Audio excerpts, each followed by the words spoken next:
Tonight, we begin with a live look from Weather Force 11 out checking on storm damage from a powerful blast of wind and rain that hit Pulaski County in the last 90 minutes. We've already gotten reports of damage, including a downed tree you see here on Autumn Road in Little Rock.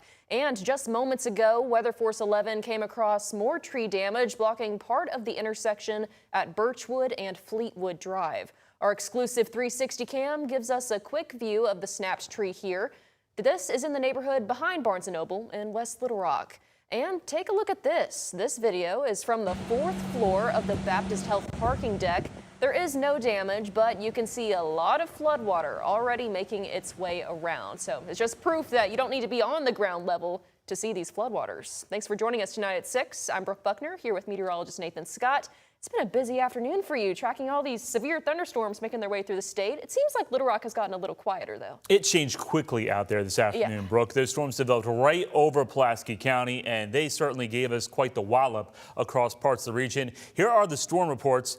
The Little Rock Airport saw a wind gust of 51 miles per hour. We had hail almost quarter size or up to quarter size in West Little Rock near Chenal Valley and Pinnacle Mountain. We had wind damage across parts of the region and also a flash flood that has happened around Hermitage Road. If you're familiar with that, that's just off the Big Rock interchange. But things have improved here in Pulaski County. Here is the wide radar loop, and it's still showers and thunderstorms across parts of the region, but right now we don't have any severe thunderstorm warnings in effect. But you see that one storm still producing some heavy rain, Lono County, now building its way into Jefferson County. So this may move in towards Whitehall and also Pine Bluff as we're watching that little outflow boundary right there. So it's going to continue to build its way down to the south and southeast. We still have this flash flood warning in effect for all the blue area, which encompasses most of Little Rock until 8:15 for ponding on the roads, low-lying areas, poor drainage areas, and also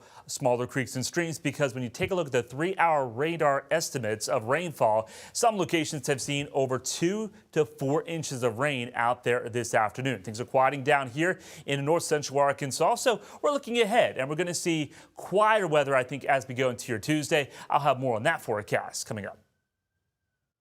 Thanks, Nathan. And now we're going to take a look at some power outages across the area. Right now, there are more than 4,000 without power here in Pulaski County. That number has grown by a few hundred in just the last hour. Nearly 1,000 in Crawford County are also without power. Over to an update on the ongoing Brian Malinowski case, as a judge has dismissed some of the claims against agents involved. Malinowski was the former executive director of the Little Rock Airport. He died in 2024 after being shot by ATF agents during a raid at his home.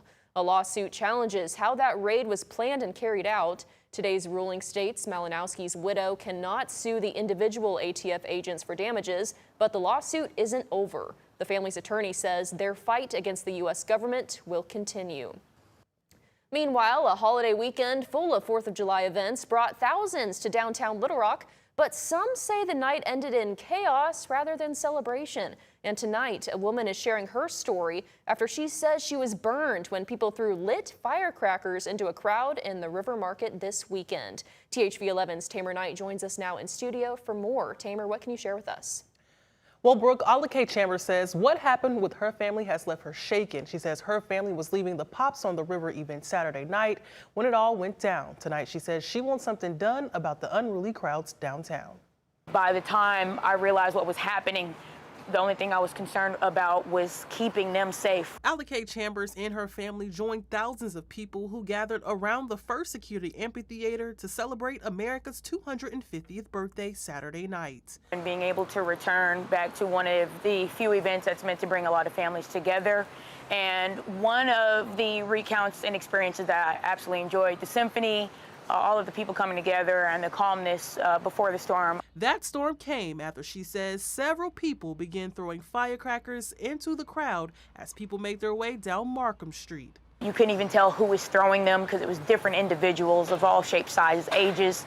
And probably the worst of it all was when it occurred from the downtown Main Street Central Arkansas Library parking, where they would toss them and they laid across the parking, the sidewalks, You genuinely could not run or walk anywhere. Alake says one of the firecrackers hit her on the leg, burning through her clothes and leaving her with a burn to her calf.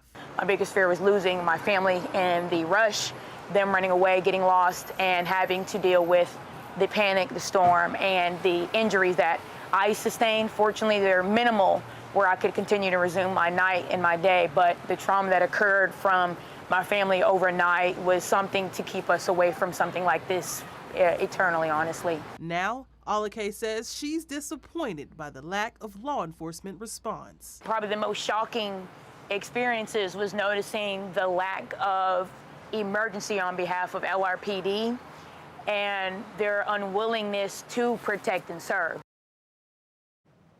Now we asked LRPD for a response to her story, and we're told the department is still working on police reports from this weekend. But for right now, reporting in studio, Tamer Knight, THV 11 News.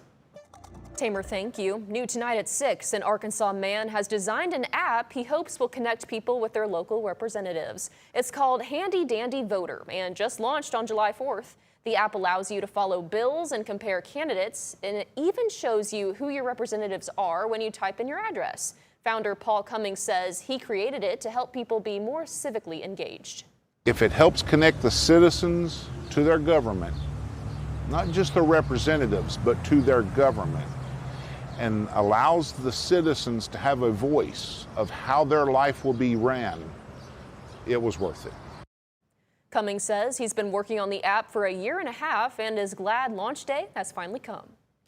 Trump accounts also launched on the 4th, and earlier today, President Trump held a one-of-a-kind ceremony celebrating them in the Oval Office. The IRA-style investment accounts are available for everyone with a Social Security number under 18, but only children born between 2025 and 2028 are eligible to get the $1,000 payment. Here's what the president had to say.